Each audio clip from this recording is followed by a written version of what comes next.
What's up, everyone? Welcome to Arctic Territories. We have another tournament game between Lucas and Frontline. Lucas on another one of his main civs. This is China up against Brits for Frontline, and this matchup is one that has troubled me for a very long time. So I'm curious how Lucas will approach this. This is always seen as, at least in the past, handful of years, as a direct counter pick to Chinese. If you go Brits and you get that Musk Husk composition, it's really difficult to deal with those units and the timing that you can get with Brits. So it should be interesting to see how one of the best Chinese players in the game can handle this. And an interesting start for Frontline already. He goes with the 1 manor and market plus hunting dogs, which you don't see too much nowadays, I think, when you're talking about British players. Ooh, and also working on a 130 XP treasure.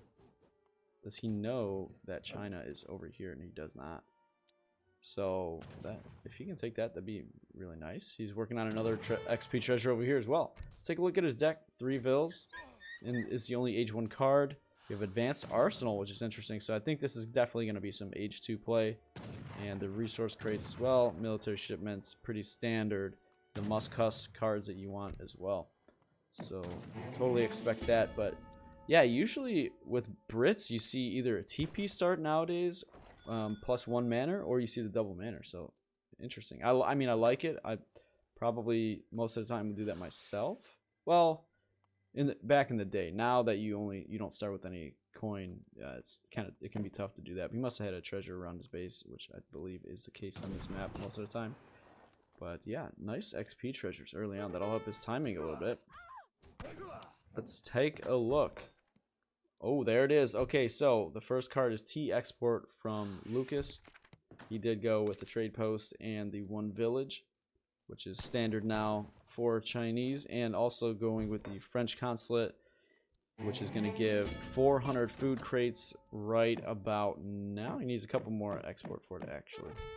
Is he going to send? No, he's not going to send another age 1 card, even though he does have a shipment ready. Shipment available. So a forward consulate. I wonder if that's just to tank some damage, some siege, or just block pathing a little bit. So there is the 400 food on the floor. It's going to help him age up very quickly and avoid idle time. Did we miss a treasury contention? No. Alright. So, is he going to go just 13 Vill here for this age up and skip a little bit of TC time? Yes, he does. Okay, but he'll queue up that Vill very quickly since crates are being gathered. So I think Lucas, what he does really well here is thinking about his building placement early in the game. And because with Chinese, your age up times, your macro, everything is so important based on your herding and where your villagers are walking, your walking time. Because as soon as you get 800 food, you can age up. So you don't have to wait till the TC is done making a villager. As soon as you get that food, you're aging. So if you can minimize walking time, minimize bumping, ease your pathing, then it really helps out. So he gets that village at the back for the tin mine, consulate up front to protect this other tin mine, and the summer palace up front to really give a good shield in front of the hunt that's going to be gathered underneath the TC. So very well done there. He's aging super quickly. Let's see if he's going to do anything in H2 or just try to get up to H3 super fast. Meanwhile, Frontline, 2 forward villagers. Does he have Gingsa? Yes, he does. He only has 2 vills on food, so he's going for a barracks and probably 1 manor. Then I think he'll switch off onto food again. Yeah, that's what he's doing as he's slowly getting that 140 wood that we now need. Oh, actually no, he goes for steel traps. Okay, so only 40 population. Outpost coming forward. Let's see where he puts it. If he tries to go on maybe the trade post and that hunt over there, even though there is one in the back, the other side of the base. Muskets are in queue. He's collecting that 200 gold that he aged up with, and 2 vills on that mine. 700 wood coming in, followed up by 700 gold. And let's see if he'll be able to get steel traps early at sub 5 minutes. Actually, that's pretty wild. So he's able to get that in quickly and possibly, I think he's sacrificing build time to make sure he gets 5 musk actually. So he probably could have got it regardless, even if he was making that villager. So, but he wanted to make sure he was able to get it. So where are they headed? They're heading towards the trade post. That's, I think, a sign of a timing. He's not trying to pressure vills immediately. He's trying to take out, get something of value that he can take out, which is the trading post. Lucas, though, he goes to 700 coin, follows that up with 8 Chukunu, which may not make it in time. We will have to see. It's going to be very close. He's got that 1,000 coin that he needs to age up. He's just gathering the food. And should note that the consulate, the French consulate, does allow some extra gather rate for his villagers. And it looks like a good angle here. A snare from the explorer is going to be able to get... Ooh, but reinforcing muskets, one goes down immediately. Oh, this is going to be brutal for frontline. Oh my gosh. Lots and lots of muskets going down for free. And the TP is still alive as well. Wow, that's... it's going to be potentially 7 muskets erased. Okay. So 5 live, so just 5. That full batch is pretty significant, but... Lucas, where is he at in this? He's going up with Porcelain Tower already. 700 wood on the way. He is popped right now, so... He might have some idle time unless he starts... Okay. Well, I think he's going to wait for the wood. But... Looking pretty good. I mean... Did he lose? He lost 1 crossbow there, it looks like. Unless he... No, he's keeping one over here. Is that accidental? Yeah, it is. Okay. 700 wood is in. We only have 5 vills on the Porcelain Tower because he knows he can't really get much done if he ages up without having these villages or barracks, all these production facilities down.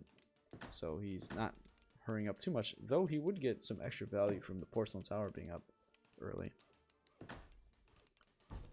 War Academy coming down. Village on the left side of the base protecting Hunt here. Good placement. Again, very, very important. Keeping good spacing in the base while also trying to create some problematic spacing for your opponent. So it's tricky. You want to have some small gaps to get your units through, your villages through, but not an open path for your opponent to just walk right in. And he's pushing out. I'm pretty surprised he's not expecting any Huss. Whoops. Oh, that was totally accidental. Fast forward a little bit, but all we missed was the TP going down a little bit more quickly. Let's take a look at Frontline's position here. 31 vills, only 90 population. He's sending in the 5 Huss, but he wants to... Ooh, and another 4. So... In a batch of the not the standard army, what is that called? Is it standard army? Territorial army pops, and 1 skirm's going down. The Huss are pushing, muskets are in there, packed tightly together. 20 of them, so it looks like much less than it really is. And this is a really good push, really good timing here. 1 vill goes down, that's the other one was a Chukunu. I like this micro from Frontline. Let's see how much he can get done without losing Huss. Yeah, you know, oh, huge redcoat pop here. Perfect timing from Lucas. The Huss are still pretty full HP, though. And, oh man, I don't know which way this is going to go. British Musketeers are dropping pretty quickly. More reinforcing units. Actually, this is looking suddenly really good for China. Lots of different units just popping out of nowhere. And I don't think these Huss are going to get much done from here. Well, there's still some British Musketeers, but they're dropping pretty quickly. Wow. The timing on that intervention pop was huge. Just huge. Saving so many units. And let's take a breath for a second. Recap. See where we are at the economy. We have Porcelain Tower on wood. That's 4 wood per second. That's 8 villagers. Oh, he switched to food because he is running low on food and it's a little bit out on the map. So he does have a few moose in his base decaying, which is a little bit sad. But you know, sometimes you just gotta take the hit and get the resources you need. And he's got way more wood than he's gonna need for quite a while, so not that bad of a decision. And he's going to get his upgrades. He's going to use that wood a little bit, get that market down, get the upgrades, drop another village, I'm sure. And he's finally got some military in queue. Qingdao shipment coming as well. Let's take a peek at frontline. So real quick, 23 vills for Lucas, but a couple wonders giving him some really good value. Probably closer to 35-ish vills, I would say. So pretty even economy. Maybe some extra market upgrades. Yes. Yeah, because we do have steel traps. So just a little edge to frontline, I would say, at this point economically. But unit composition should be in favor of Lucas pretty soon. He's got to watch out. Is that Qingdao popping? It already did. So he's safe here. But it's always risky to go by the village. It doesn't feel good. So he's going to try to get that down pretty quickly. But he will soon see, frontline will soon see that Lucas is moving in. Oh, and the Qingdao were actually up top. They're coming in for an angle. There's not a lot of skirmishers here, though. Only 6. These muskets are dropping pretty quick. We do have crossbows as well. Oh, yeah, of course, and the redcoats. So a nice mix of ranged units are taking out these British musketeers pretty quickly. Brit is up in score. Ooh, villagers moving out. Or are they just trying to tank? I wonder what Lucas is thinking in that sense. Oh, the Huss are going in! But was that on purpose? I don't know. Maybe he was just trying to get the range advantage? I don't know. I'm not sure what happened there. Lucas really forcing the issue. Five meteor hammers are on the way. And he's really pushing this forward base right now. It's looking pretty good for Lucas. Frontline, ooh, doesn't want to let this outpost go down because he has longbows being shipped in. Lucas senses it and wants to take it out. He does. That is going to be big because those longbow, even though they're not that strong, an extra 6 would be huge in a fight like this. And wow, this is looking really, really bad for frontline from here. These Huss just really can't do anything. There's so much anti-cav. But we do have another batch coming in. The longbow are making their way slowly, but the timing. Wow, that's a lot of Qingdao. How much do we have? I can't find them. 14.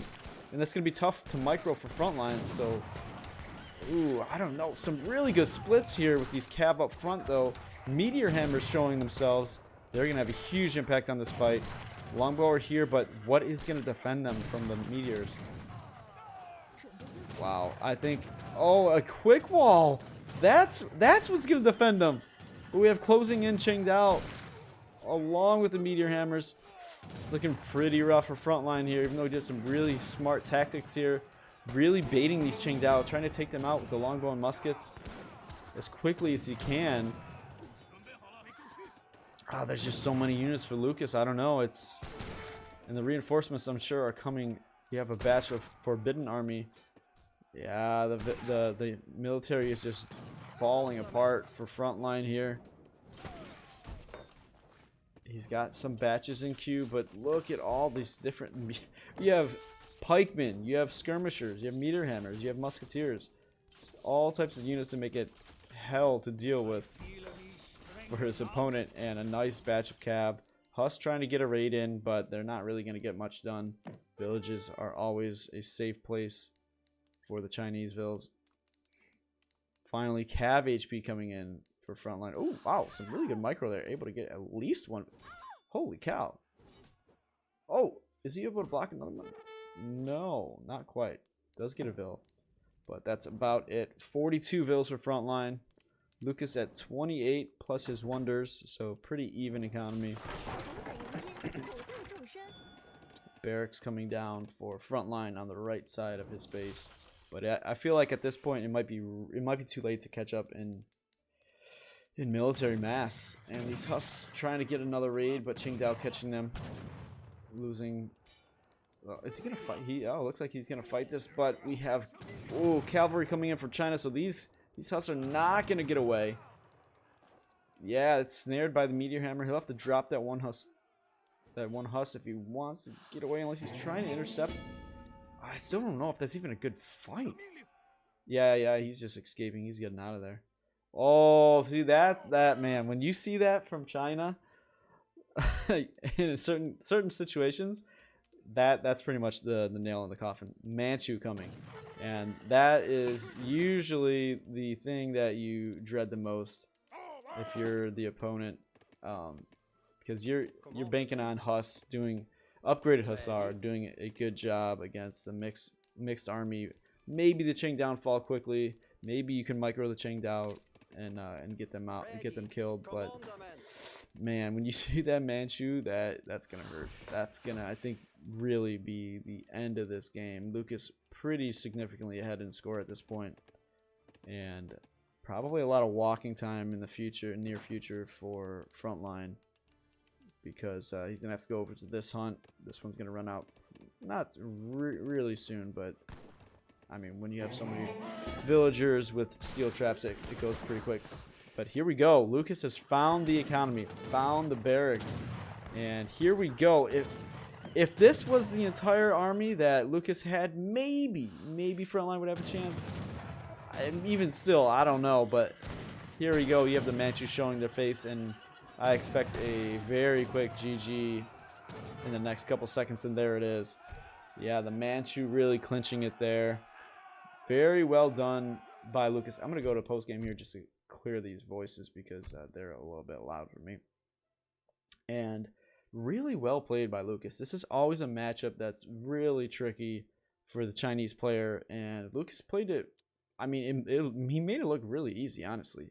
He went with the consulate in Age 1, T export, French allies, the 400 food, this standard 700 coin. Oh, you hear the lightning from the home city. I was like, what was that? But the 700 coin followed up with the 8 crossbow, and Frontline just didn't have the timing with the Hussar to stop those crossbow, and Frontline lost 5 muskets. It was only 5 at the end of the day, but it really hurts the timing. And Lucas, yeah, got the 700 wood in after that, able to just hold. That intervention shipment was huge up here, and was able to keep the pressure off him, keep his villagers gathering, and that's the main thing. You want to be able to gather as much as you can, not have idle time against this timing push from British. And Porcelain Tower was an interesting choice. He felt like he didn't need the skirm, and I think that's actually very important, because I do remember playing this matchup back in the day, that if you didn't go Porcelain Tower, your economy really could hurt, and you could fall behind the British eco. So he was able to squeeze that in and hold, and that's pretty much the difference in the game. Really well done from Lucas, one of the best Chinese players. I hope you guys enjoyed this game. Please like and subscribe, and I'll see you guys in the next one.